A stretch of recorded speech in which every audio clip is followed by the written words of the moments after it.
Okay, Aquarius rising, till around the 10th or 11th of December, Saturn will be retrograde in your third house of Aries. What will that mean for you specifically? I'm Sook Boy. You're awesome. Let's talk about it. Saturn in the third house of Aries is kind of interesting. On the one hand, you feel really obligated to be busy all the time, so you're exhausted. But at the same time, on the days you have off, you feel guilty that you're not working hard enough.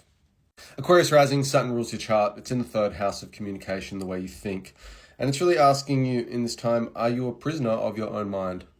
Now, I know saying prisoner of your own mind, look, it's a little bit heavy, but just think about the thought processes that you've normalized that somehow restrict you in choice or possible options. So if you are stumbling across hard truths, reality checks, or limiting beliefs, all I can say in this time is stay curious. Whilst Saturn in the third house is structuring your thought process, helping you plan for the future, Aries is very impatient, almost immature. It struggles with long-term planning. Saturn turning retrograde means we become more reflective. We revisit old thought processes, especially when it's in the third house. The third house literally is about the way you think, the way you learn, the way you teach. Your thought process, how you generate ideas in your mind, and how you transact those ideas using language with people in your intermediate environment. Now, this doesn't have to be just localized. It can be text messages, emails, so on and so forth. Saturn retrograde is asking you to refine a clear message that you are trying to exchange with the collective.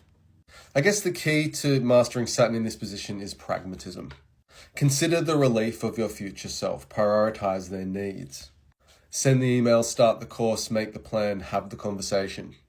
Saturn retrograde refines, reflects, revisits, reuses. Was there a thought process around, April to May of this year that you thought was a really good idea, but you didn't finish or you didn't start? This is the perfect time to do that during this retrograde. Now, because the North Node is also ruled by this Saturn and the North Node has moved into your first house, this is an opportunity for self-refinement. So again, you may feel a little bit withdrawn. Doesn't mean that you're not optimistic. The key here is to stay productive. You kind of need a variety of structure, doing predictable things that show up for your future self, life admin, that sort of thing.